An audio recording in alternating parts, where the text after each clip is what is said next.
আজ ৭ আগস্ট ২০২৫ ঘটে গেল মহাজাগতিক এক বিরল দৃশ্য। সূর্য আর চাঁদের মাঝে পৃথিবী এক সরলরেখায় চলে আসায় পৃথিবীর ছায়া চাঁদকে গ্রাস করেছে আস্তে আস্তে। একেই বলা হয় চন্দ্রগ্রহণ। তবে এই অন্ধকারে চাঁদ পুরোপুরি হারিয়ে যায়নি, বরং রং পরিবর্তন করে ধারণ করেছে এক রক্তিম রূপ। বিজ্ঞানের ভাষায় এই মহাজাগতিক পরিবর্তিত রূপের চাঁদকেই বলা হয় ব্লাড মুন।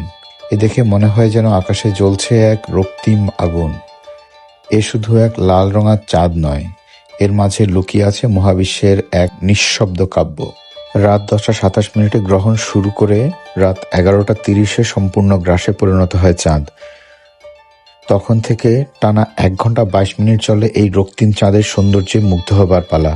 12টা 11 চাঁদ সব থেকে বেশি লাল বর্ণ ধারণ করে।